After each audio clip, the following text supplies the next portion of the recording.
E aí, gente, tudo bem? Aqui é o professor Edmundo. Saudade de vocês aí, todo mundo em quarentena, todo mundo isolado aí, né? Mas sem parar, né? Não pode parar, continua os estudos.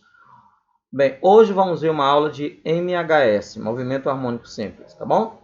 Bem, antes de ver os movimentos harmônicos, MHS, vamos ver algumas definições.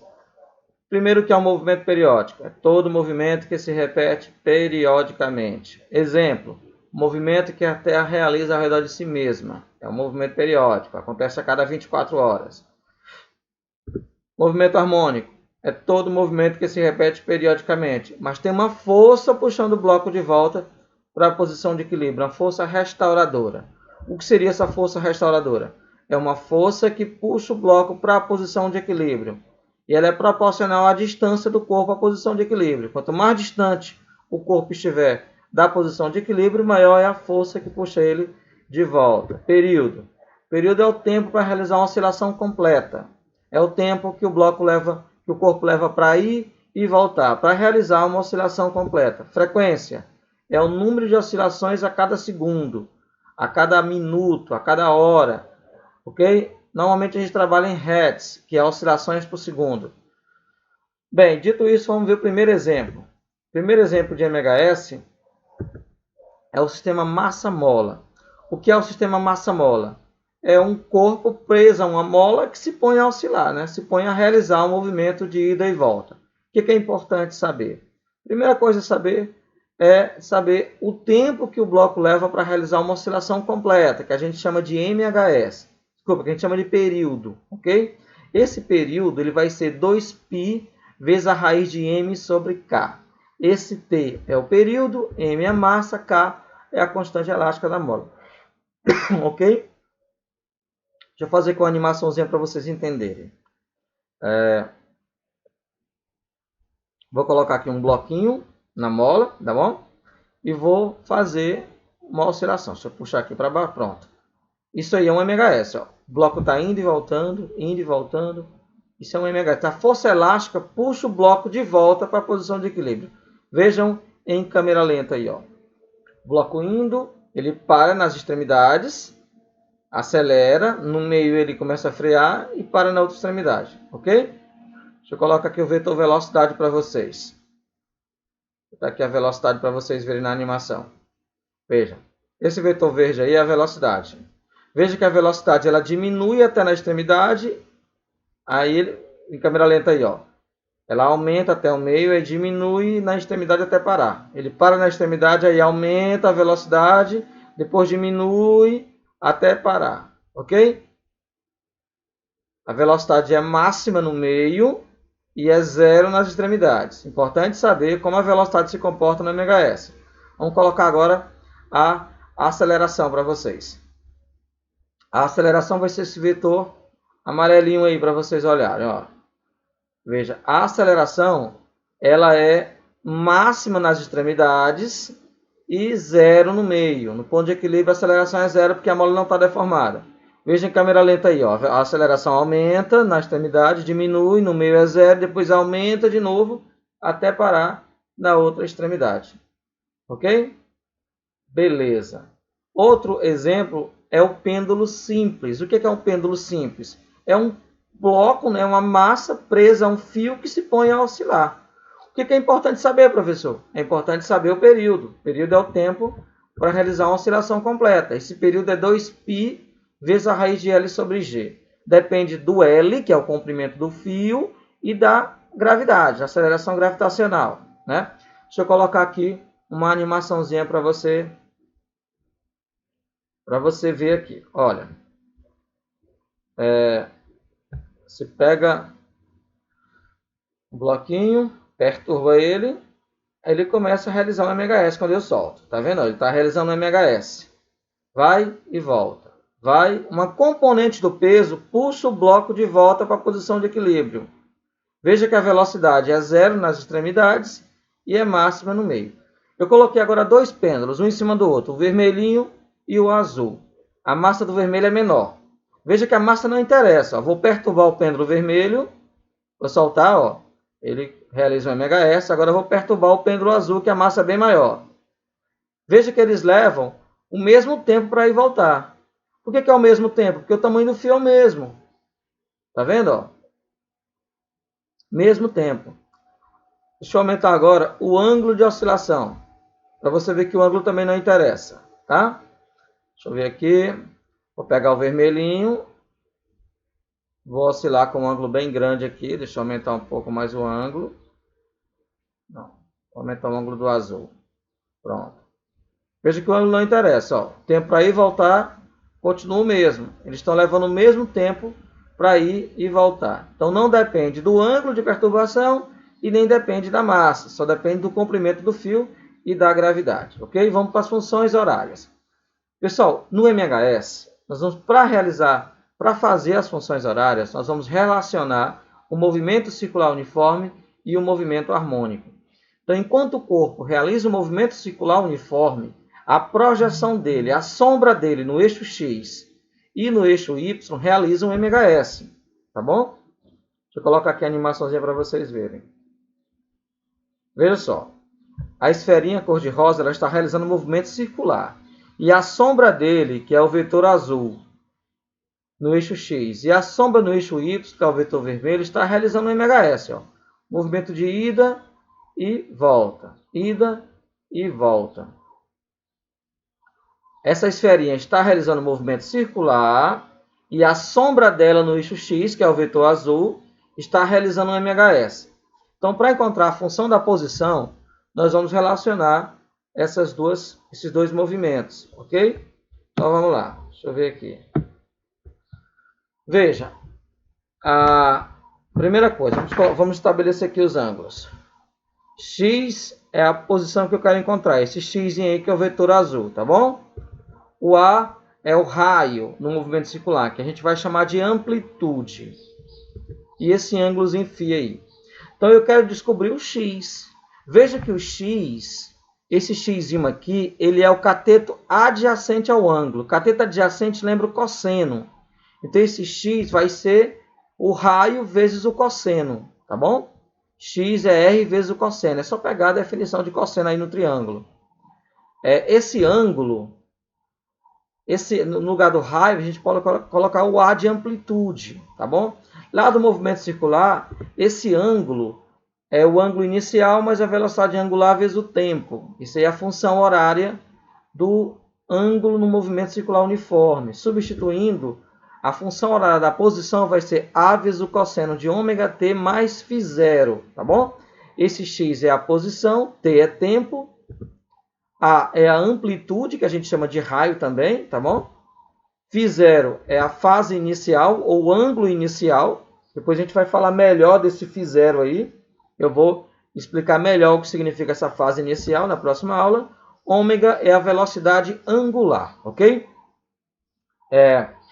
Bem, vamos agora para a função da velocidade. Ó, enquanto o corpo gira, vou fazer aqui a animaçãozinha para vocês de novo. Olha só. Então, enquanto o corpo gira, nós vamos ter duas velocidades, né? Essa velocidade, que é o vetor cor-de-rosa, é a velocidade no movimento circular. E o vetor azul é a velocidade do MHS no eixo X. O vetor vermelho é a velocidade do MHS no eixo Y. Veja que a velocidade... Vamos olhar aí para o azul. A velocidade ela é zero nas extremidades do eixo X e máxima bem no meio, que é o eixo X, tá bom? Vamos definir uma função. E para definir a função, deixa eu voltar aqui para vocês. Deixa eu voltar, vamos lá. Eu quero descobrir a velocidade do eixo X, que é o vetor azul, tá bom? Vamos colocar aqui. Eu quero descobrir esse V aí, tá bom? Esse V. Esse VP aí é a velocidade do movimento circular, VP. Ok? Deixa eu colocar aqui o ângulozinho, o ângulo φ. Olha, esse ângulo φ que vocês estão vendo, né? É o mesmo ângulo lá de cima, naquele triângulozinho de cima, ó, que eu botei agora, ó, φ. Eu quero descobrir o V. Se você observar direitinho, esse V é cateto oposto a φ. Cateto oposto lembra seno. Então, esse V é o seno, né? Esse V vai ser o raio que é a velocidade Vp, vezes o seno de φ.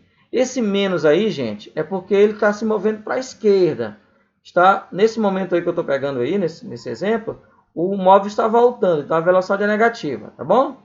Lembrando lá de movimento circular, esse Vp, que é o movimento, a velocidade do movimento circular, é a velocidade angular vezes o raio. Só que no lugar do raio a gente vai colocar o A de amplitude. Então, no lugar do Vp é ômega vezes A, tá bom? E no lugar do φ, a gente coloca ômega t mais φ0. Essa é a função da velocidade no MHS. Esse V é a velocidade no MHS, Vp é a velocidade do movimento circular, ok? E agora a gente vai para a aceleração. Bem, enquanto o corpo gira no movimento circular, vou colocar aqui a animaçãozinha para vocês. Enquanto ele gira, eu vou ter uma aceleração centrípeta, ok? Que é esse vetorzinho cor-de-rosa, é a aceleração centrípeta. Esse vetor azul é a aceleração do MHS no eixo X. E o vetor vermelho é a aceleração do MHS no eixo Y, ok? Veja, as acelerações vão variando aí. Tanto a aceleração centrípeta, a aceleração do MHS no eixo X e a aceleração do MHS no eixo Y, ok? Vamos fazer aqui as funções. Deixa eu voltar aqui na animaçãozinha aqui para vocês.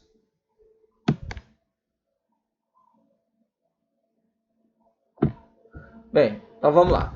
Esse vetorzinho cor-de-rosa é a aceleração centrípeta, né? Vou botar aqui, aceleração centrípeta. E o A é a aceleração no MHS, que é esse vetor azul, tá bom? Veja que esse ângulo φ aqui, ó, ele está lá dentro do triângulo, né? Então, a gente pode usar o quê? A gente pode usar o cosseno de φ. Olhando para aquele triângulozinho ali, ó, que o triângulozinho do vetor cor-de-rosa com o vetor azul, esse A vai ser a aceleração centrípeta vezes o cosseno. É só pegar o triângulozinho e fazer a definiçãozinha correta, tá bom? Menos porque ele está acelerando para trás. Então a aceleração é negativa. Lá do MHS, a aceleração centrípeta é a velocidade angular ao quadrado vezes o raio. Só que no lugar do raio a gente está colocando amplitude. Substituindo, nós vamos ter o quê? A aceleração centrípeta é ômega ao quadrado vezes A e o ângulo φ é φ0 mais ômega t. Essa é a função da aceleração no MHS. A é a aceleração do MHS, alfa, né? O Azinho é a amplitude. Bem, então essa é a função horária do MHS. Coloquei aqui alguns exemplos e na próxima aula a gente faz mais exemplos para vocês. Estão recebendo aí uma lista, né? Uma lista com questões, nós vamos responder essa lista para vocês. Não todas, mas algumas questões importantes, tá bom? Então, vou colocar aqui alguns exemplos. Primeiro exemplo. Em uma mola ideal, pendurada no teto, foi colocado um corpo de massa igual a 10 kg, que causou uma deformação na mola igual a 50 centímetros. Posteriormente, a massa de 10 kg foi substituída por uma massa de 12,5 kg. Nessa nova condição, o sistema foi posto para oscilar. Admitindo que a aceleração da gravidade é 10 metros por segundo ao quadrado, determine o período, ele quer saber o período, né? O período de oscilação do movimento harmônico em segundos. Então, crianças, o que foi que eu fiz aqui? Primeiro ele colocou um bloco de 10 kg na mola. A mola esticou e parou. Para que ele deu essa informação? Para você calcular a constante elástica. Se você colocou um bloco de 10 kg, a mola esticou e parou, então na hora que ela para, a força elástica é igual ao peso. A força elástica é Kx, o peso é mg. Substituindo o x, porque ela deformou 50 centímetros, a massa é 10 kg, a gravidade é 10. Então a constante elástica vai dar 200 newtons por metro. Essa primeira informação que ele deu, né, que você colocou um corpo de 10 kg na mola, ela esticou e parou, é só para você calcular a constante elástica. Isso é igual à força elástica ao peso. Bem, depois você tirou o corpo de 10 kg e colocou um de 12,5. E colocou agora para oscilar, né? Para fazer o movimento de ida e volta. Então é só recorrer à definição de período. Período é 2π vezes a raiz de m sobre k. A nova massa é 12,5, k é 200. Tá bom? 12,5 dividido por 200 vai dar 0, se eu não me engano, 625, tá bom? A raiz de 0,625 é 0,25. 2 vezes 0,25 é 1 meio. Então, o período é π sobre 2 segundos. Ok? Outro exemplo. Peneiras vibratórias são utilizadas na indústria da construção para classificação e separação de agregados em diferentes tamanhos. O equipamento é constituído de um motor que faz vibrar uma peneira retangular, disposta no plano horizontal para a separação dos grãos. Questão bem interessante, né? Em uma certa indústria de mineração, ajusta-se a posição da peneira de modo que ela execute um MHS de função x igual a 8 cosseno de 8π vezes t, onde x é a posição medida em centímetros, cuidado, posição medida em centímetros e t é o tempo em segundos. O número de oscilações a cada segundo executado por esta peneira é de... Gente, o número de oscilações por segundo é a frequência. Ele quer a frequência, tá bom? Lembra que o período é o inverso da frequência. Então, nós vamos calcular o período, né? Bem, a função que ele deu. Ele diz que a função do MHS é A cosseno de ômega t mais φ0. Essa é a fórmula da função. Esse A é a amplitude. O ômega aí é a velocidade angular, que é essa letrinha aí parecendo com um W. E o φ0 é o ângulo inicial, tá bom? A função que ele deu foi essa. X igual a cosseno de ômega t mais φ0. Ora, comparando a fórmula com a função dada, a amplitude vai ser 8 e o ômega é quem multiplica o t. Quem está multiplicando o t? O 8π. Então, o ômega é 8π. Faltou só a unidade aí, né? Radiano por segundo, tá? Então, o que acontece? Quem é o ômega? Ômega é 2π vezes a frequência, lá do movimento circular. 2π vezes a frequência, que vai dar igual a 8π. Levando 2π dividindo, a frequência vai ser 4 Hz. Bem fácil, né, pessoal? É só lembrar da fórmula, da posição, compara a fórmula, descobre o ômega, com o ômega descobre a frequência. Ok, gente? Então é isso. Obrigado aí pela atenção de vocês. Na próxima aula eu vou definir essas formulazinhas. E boa sorte a todos. Até a próxima semana.